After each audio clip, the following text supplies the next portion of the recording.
It's inspiring, really, um, to reflect on the medical discharge of an elderly man from hospital and the quiet resilience of one of the most symbolically burdened human beings on the planet, of Pope Francis.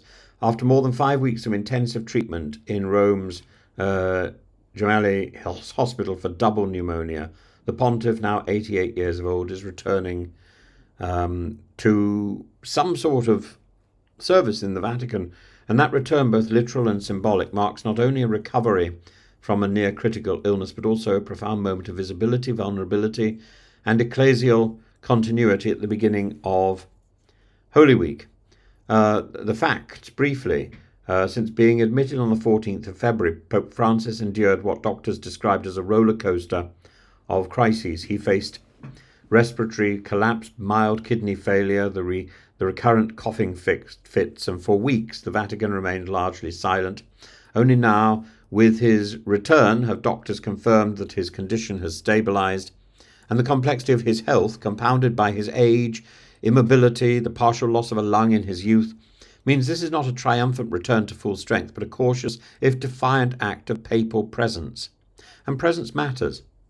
The Pope will appear, I believe, at his window, bestowing his blessing upon the faithful. A window fitting, not a stage, not a podium, but a liminal threshold between the private suffering of the infirm and the public duty of the spiritual shepherd. And I'm reminded of the late John Paul II's frail final years, where suffering itself became a kind of theological performance, a visible passion, not hidden away, but worn, trembling in public. Francis follows this model, consciously or otherwise. For the modern church, as in modern politics, visibility is power. And his re-emergence is not about optics, it's also deeply political. He's met the King and the Queen privately, but there have been photographs released.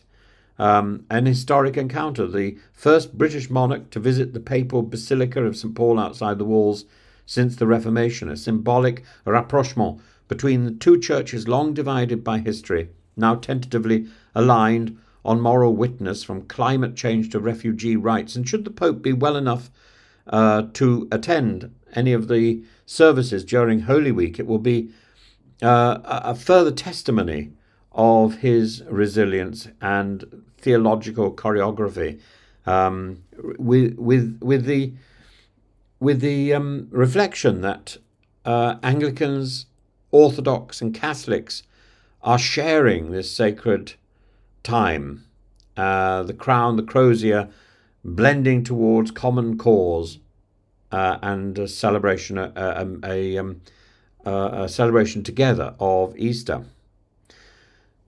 I think one must be clear-sighted. This moment is fragile. Francis is not immortal. His health raises urgent questions. Who succeeds him? Will his successor continue his theological liberalism, his calls for inclusion, the reform of the Roman Curia, environmental stewardship, and a humbler church? Or will the next papacy retreat into dogmatic conservatism? The longer he remains, the more time his camp has to entrench a clear legacy. The shorter his recovery, the more volatile the succession. There is a quiet war within the Vatican between those who see Francis as a breath of gospel fresh air and those who see him as an intruder in the baroque corridors of traditional authority. So yes, a man is discharged from hospital, a man appears in a wheelchair, but a moment is also re-emerging. The Francis papacy, perhaps weakened but not defeated, is returning to its stage, its window, its balcony, and in his suffering there is significance. In his survival there is a story.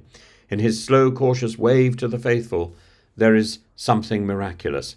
At St. Maria Maggiore in the Vatican, in the wheelchair, and